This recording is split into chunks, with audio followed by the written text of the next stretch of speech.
प्राचीन काल से ही हिंदू धर्म में सभी कार्य शुभ मुहूर्त देखकर किए जाने की परंपरा है। विवाह हो या फिर मकान की नींव भराई, नए घर में प्रवेश हो या नामकरण संस्कार, हर शुभ कार्य किसी शुभ मुहूर्त में ही किया जाता है। असल में इसके पीछे यह सोच है कि कोई भी कार्य शुभ मुहूर्त में करने से ही सफलता प्राप्त होती है। ज्योतिष शास्त्र के अनुसार दिन के 24 घंटों में कुल 30 मुहूर्त होते हैं। सीधे तौर पर कहा जाए तो दिन रात का 30वां हिस्सा मुहूर्त कहलाता है। इस प्रकार 48 मिनट का कालखंड एक मुहूर्त होता है, उसे ब्रह्म मुहूर्त कहते हैं। ब्रह्म मुहूर्त 48 मिनट का वह शुभ समय है जो सूर्योदय से ठीक 1 घंटा 36 मिनट पहले शुरू होता है और सूर्योदय से 48 मिनट बाद खत्म होता है। ऋतु के अनुसार सूर्योदय का समय हर दिन परिवर्तित होता रहता है और इसी के अनुसार ब्रह्म मुहूर्त का सही समय भी परिवर्तित होता रहता है। ब्रह्म मुहूर्त का अपना महत्व है। हमारे ऋषि मुनियों के अनुसार ब्रह्म मुहूर्त का खास महत्व है। उनके दिए गए तर्क अनुसार यह काल निद्रा त्याग के लिए सर्वश्रेष्ठ समय है।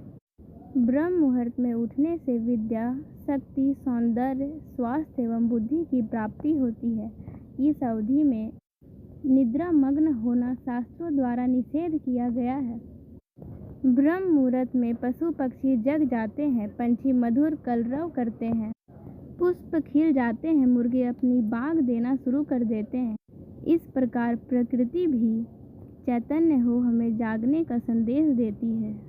वैज्ञानिक शोध में भी ब्रह्म मुहूर्त में जागने का विशेष महत्व बताया गया है।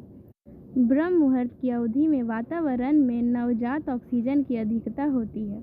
यह नवजात ऑक्सीजन सहजता से हीमोग्लोबिन के साथ जुड़कर ऑक्सी हीमोग्लोबिन का निर्माण करता है, जिससे हमें निम्न स्वास्थ्य लाभ होते हैं, जैसे शरीर में ऊर्जा के स्तर को बढ़ाती है, रक्त पीएच संतुलित रहता है, खराश, दर्द एवं ऐंठन में आराम पहुंचता है, शरीर की इम्यूनिटी को सशक्त बनाती है, खनिज तत्व एवं विभिन्न विटामिन का शोषण बेहतर होता है।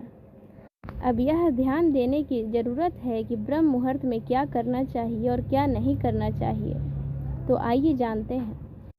हमारे हिंदू धर्म ग्रंथ, धर्मशास्त्र एवं अष्टांग हृदय जैसे प्राचीन आयुर्वेदिक ग्रंथ ब्रह्म मुहूर्त में निम्न गतिविधियां करने का परामर्श देते हैं। पहला है ध्यान करना। ध्यान एक ऐसा जरिया है जिसमें आप स्वयं को भली भांति तरीके से समझ सकते हैं। ब्रह्म मुहूर्त में हमारी सजगता चरम पर रहती है, अतः इस स्थिति में पूरी दत्तचित्तता से किया गया ध्यान आत्मिक शुद्धि में मददगार होता है। आत्मनिरीक्षण करना। ब्रह्म मुहूर्त में उठकर उन क्षणों के विषय में सोचें जब आपने क्रोध, ईर्ष्या, लालच जैसी गलत प्रवृत्तियों के अधीन होकर गलत काम किए हों। ऐसे पलों के बारे में सोचकर अपराध भाव से ना भरें, वरन मात्र उस समय को याद करें जब आपने गलत प्रवृत्ति को अपने ऊपर हावी होने दिया हो। इस प्रक्रिया से इन प्रवृत्तियों को महत्व देने की आपकी आदत में सनह सनह कमी आएगी और परिणाम स्वरूप आप बुरे कर्मों से विमुख होने लगेंगे। उसके बाद है भविष्य के लिए योजना बनाना। पूरे दिन में मात्र ब्रह्म मुहूर्त का समय वह समय होता है जब हमारी जागरूकता शिखर पर होती है, अर्थात उस समय हमारा मस्तिष्क बहुत सही तरीके से कार्य करता है। इस दौरान हम स्वयं को तरोताज़ा महसूस करते हैं, अतः इस समय जीवन के महत्वपूर्ण पहलुओं यथा वित्त, व्यवसाय, शिक्षा आदि के विषय में भविष्य की योजनाएं बनाने की आदत डालना चाहिए। उसके बाद अपने परमात्मा का ध्यान करना, उन्हें याद करना और उन्हें स्मरण करना। रोज़ आपाधापी की ज़िंदगी में अमूमन हम अपने भगवान, अपने ईश्वर को भूल जाते हैं। ब्रह्म मुहूर्त अपने जीवन में आए इन विशिष्ट व्यक्तियों एवं ईश्वरीय सत्ता को याद करने का उपयुक्त समय है। ज्ञान अर्जन करना। हमारे प्राचीन आयुर्वेदिक ग्रंथ अष्टांग हृदय के अनुसार ब्रह्म मुहूर्त आध्यात्मिक ज्ञान अर्जित करने का सबसे उपयुक्त समय होता है।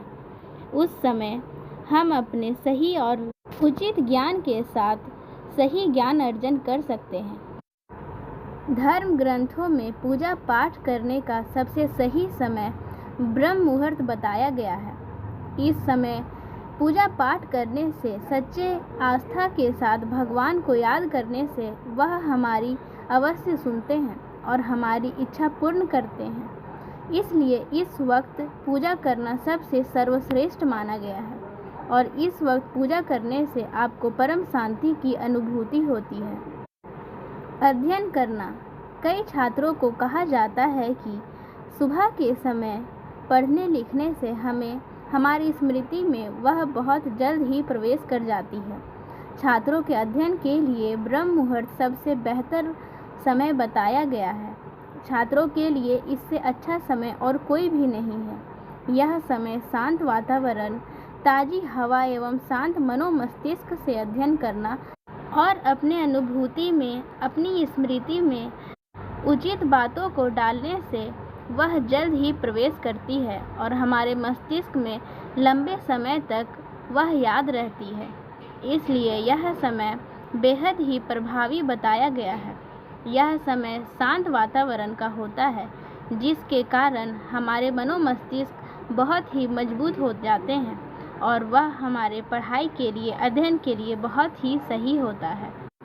इसलिए ब्रह्म मुहूर्त को पढ़ाई करने का, अध्ययन करने का सबसे उचित और प्रभावी समय बताया गया है। योग और व्यायाम करने का परामर्श। आयुर्वेद के अनुसार इस काल में उठकर योग अथवा व्यायाम करने से शरीर में संजीवनी शक्ति संचारित होती है। इस समय बहने वाली हवा पूरी रूप से प्रदूषण रहित होती है। इस वक्त अर्थात ब्रह्म मुहूर्त में योग करने का सबसे उचित समय है। ये वे बात हो गए जो ब्रह्म मुहूर्त में करने चाहिए और ब्रह्म मुहूर्त में क्या नहीं करनी चाहिए, इनके बारे में बात करेंगे। ब्रह्म मुहूर्त में अपने ऊपर किसी भी प्रकार की नकारात्मकता को हावी नहीं होने देना चाहिए। इस मुहूर्त के दौरान बहस, तनाव, मतभेद को बढ़ावा नहीं देना चाहिए।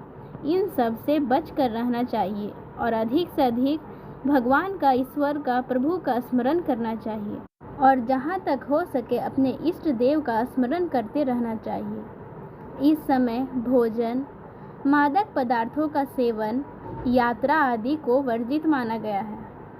कोई ऐसा कार्य करने से बचना चाहिए जिसमें अत्यधिक मानसिक श्रम की आवश्यकता होती है, अर्थात वैसे कार्यों को नहीं करना चाहिए जिसमें मानसिकता की सबसे अधिक आवश्यकता होती है। इस वक्त हमें सबसे अधिक ध्यान देने का प्रयास करना चाहिए और पूजा पाठ में सबसे अधिक ध्यान देना चाहिए।